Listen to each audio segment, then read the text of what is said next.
Good morning. Happy Saturday. How's everybody doing today? Waking up? So did you play around with language yesterday? Did you start paying attention to some of the phrases that you use and some of the different things that you say? And did you watch others? It's really amazing to watch other people as my clients come into my office, especially back when I used to do family law, as they would come into my office and start describing things. If I could just get them to change their language just a little bit, it's amazing how much differently that would change the impact of that event for them. If I could just change the focus a little bit, it's amazing how much differently that would impact that event. So, what type of words do you use on a regular basis and how do they affect you?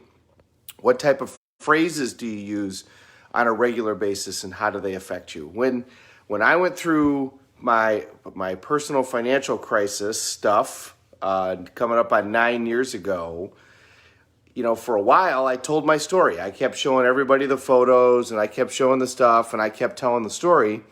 And it was one of my Tony Robbins buddies that set me straight when I was at an event. Thank goodness the event was not long after, the Tony Robbins event was not long after the event that I was dealing with. And after that is when I started talking about, this is my personal growth opportunity. And in a way you kind of snicker at that. I mean, people would go, they would be like, wow, what a way to define it. But as I kept saying that changed my focus. This is my personal growth opportunity. Okay, where do I need to grow in order to come out of this stronger? And I offer that idea to you as we move through this time.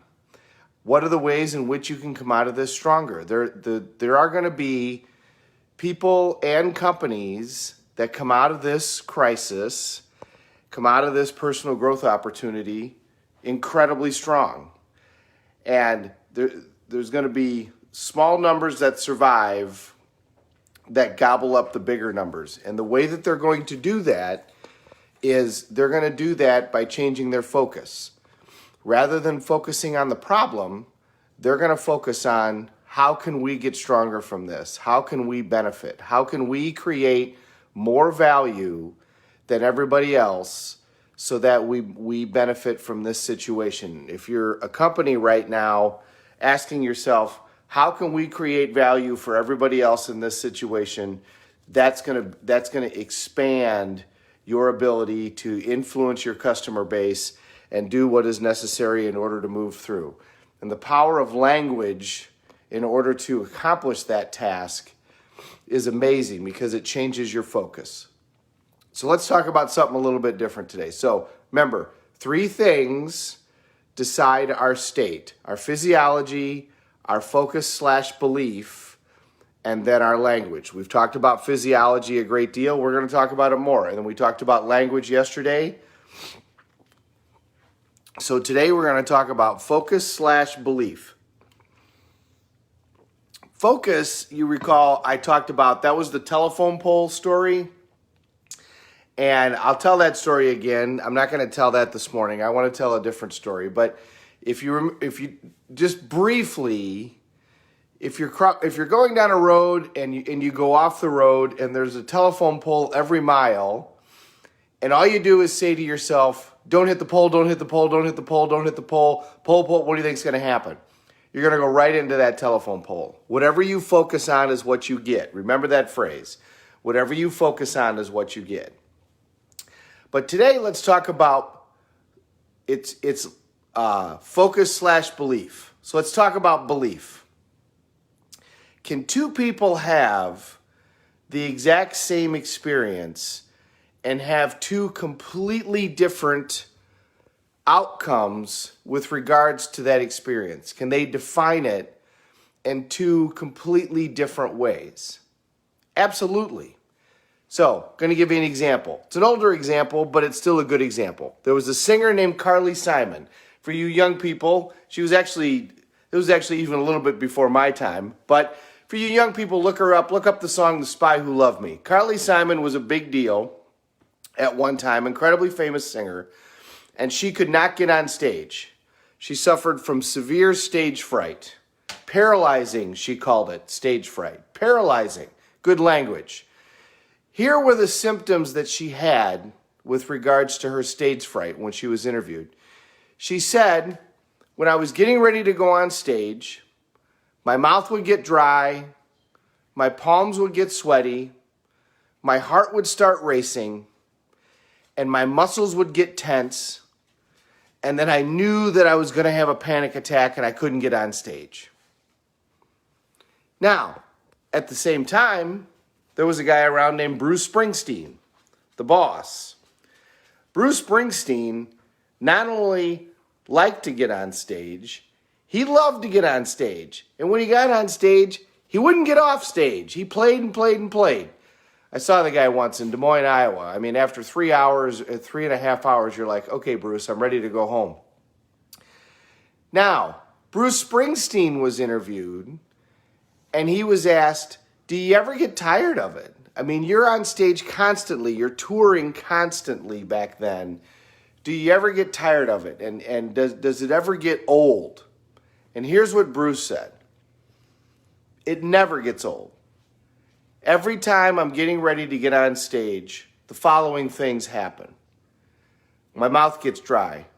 My heart starts racing. My hands get sweaty. And my muscles get tense. And as soon as all that happens, I know I'm ready. And I can't wait to get on that stage. Exact same experience, two completely different definitions for that experience. One person has a belief that that experience is a panic attack and is paralyzing. The other person has the belief that that experience is preparation and his body telling him that he's now ready to go out and perform at a very high level. Another concept that will completely change your life is that every event has no meaning except for the meaning that you give it. You've heard me say, if you've been watching these, and you've heard many other people say, because I didn't come up with this idea, that you decide your response to any event. So it isn't the event that dictates your life, it's your response to it, and you can decide that response. And that's why I've been talking about physiology focus and language, physiology focus / belief and language, because those three things decide your response. So this is the belief portion of that. What your belief is with regards to that event will define the event for you. Managing your state first allows you to give that event a different belief. Remember I told you about Stephen Covey, still one of my favorite books, 7 Habits of Highly Effective People. It's a glorious book. He talks about the gap, the time in between when something happens, a stimulus, and your response. And he says that right there is where you decide the quality of your life, because you get to decide that response. And if you manage your physiology and you're in a better state, then you're in a better position to define that response in terms of your belief by using your language in a way that helps you as opposed to a way that paralyzes you. Tony Robbins talks about it's a moment of decision. And his phrase is, it's in the moments of decision that your destiny is shaped. And again, the better that you manage that state, the better that you manage that language. Now, you might have a knee-jerk reaction, okay? You're going to have a knee-jerk reaction, but you don't have to live there. So something happens and all of a sudden you have a quick response, fine, have the quick response. But you can manage your state. You can decide to take the deep breath. You can decide to smile. You can decide to put yourself in a different physical state, and from there, ask yourself a better question. What can I learn from this? How can this benefit me? How can I use this to benefit other people? What about this is funny? What about this might be great? And in doing those things, you can change your belief about those events. And that belief defines the event for you. And you create that. Now, you might have some beliefs right now because society told you that this is what you're supposed to believe, but you don't have to stay there. You can change that belief. You might have a belief of what you can accomplish in your life. You might have a belief of what your intelligence level is. You might have a belief of what your weight is supposed to be. You might have a belief of what level you can accomplish at work, or what type of physical level you can accomplish. But we can go through example after example after example after example, and we'll spend some time doing that, of people who've done things that they should have never, ever, ever been capable of doing. Remember, Walt Disney, 302 banks in order to find a bank that would finance Disneyland out in California that he built in 1955. 302.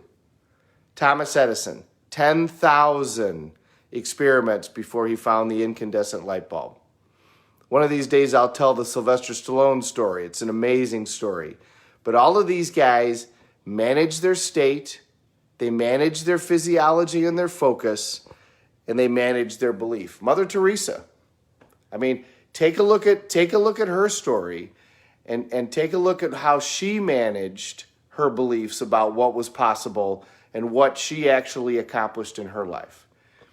So, the point for today is you decide the beliefs that you have with regards to any event, and you decide the meaning that you give to that event. And that meaning creates your experience. The event doesn't create the experience. You do. You have that power. And if you use it the way that you can to empower yourself, not only can you lead the life that you want, but you can be a role model for those around you. Have a great Saturday, everybody. It feels like it's a little bit warmer outside. I'm going to go out and hit the pavement.